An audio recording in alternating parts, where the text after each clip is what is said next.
Halo semuanya, perkenalkan, nama saya Sonia Gracia Sitorus. Dari program studi ilmu keperawatan, saya mendapat tugas untuk menjelaskan proses inflamasi di dalam tubuh. Berikut videonya. Kita pasti pernah mengalami yang namanya luka, tapi apakah kalian penasaran bagaimana luka bisa sembuh dengan cepat? Anggap sajalah kalian lagi mengatur beberapa berkas yang berupa kertas, tapi tiba-tiba tangan kalian tersayat. Bagaimana cara tubuh kita mengatasi begitu banyak bakteri di sekitar kita yang bisa saja masuk melalui luka tersebut? Tujuan dari sistem imun kita adalah memulai proses inflamasi supaya penjajah yang datang dapat diisolasikan atau dihancurkan, menyingkirkan puing-puing yang tersisa, dan penyembuhan dapat segera dimulai. Anggaplah suatu bakteri masuk ke tubuh kita melalui luka. Makrofil yang sudah siap di daerah tersebut akan mulai menelan bakteri-bakteri yang berusaha menyerang. Hampir secara langsung, sekelompok sel bernama mast cell atau sel mat yang mirip dengan basofil mengeluarkan zat kimia yang bernama histamin.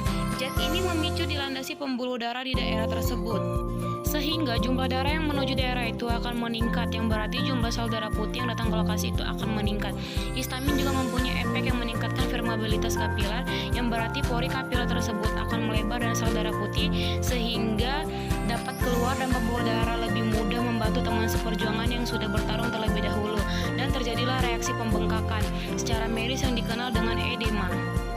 Dan biasanya disebabkan oleh gradasi tekanan yang ada di antara kapiler yang tekanannya lebih tinggi karena dilatasi atau lokasi luka atau cairan interstisial yang mempunyai tekanan lebih rendah, karena cairan dari antara kapiler akan bocor ke tempat di mana tekanan yang lebih rendah dan menyebabkan bengkak di daerah tersebut. Sel yang dibutuhkan untuk bertarung memulai penjajahan sudah siap. Baris yang pertama berisi neutrofil yang membantu membunuh lawan. Sel lainnya termasuk monosit yang berubah menjadi makrofag dalam 8-12 jam. Neutrofil dan monosit akan membantu menghalangi infeksi, dan bahkan jumlah neutrofil dapat berubah 5 kali lipat dari jumlah normal dalam beberapa jam. Sekarang di saat sel-sel yang bertarung telah mencapai lokasi luka, sel-sel yang bertanggung jawab dalam menutup luka pun akan mulai bekerja. Ini termasuk faktor penutupan. Pada dasarnya, sel yang ditangani bakteri dibersihkan oleh sel darah putih. Yang harus dilakukan sisanya hanyalah regenerasi kulit dengan memperbaiki jaringan yang terluka. Terlihat sederhana dari luar, namun cukup kompleks, bukan? Nah, itu merupakan proses inflamasi di dalam tubuh kita. Bagikan video ini juga ke teman kalian agar mereka dapat memahaminya juga ya. Jangan lupa subscribe untuk mendukung keberlangsungan channel ini. Terima kasih.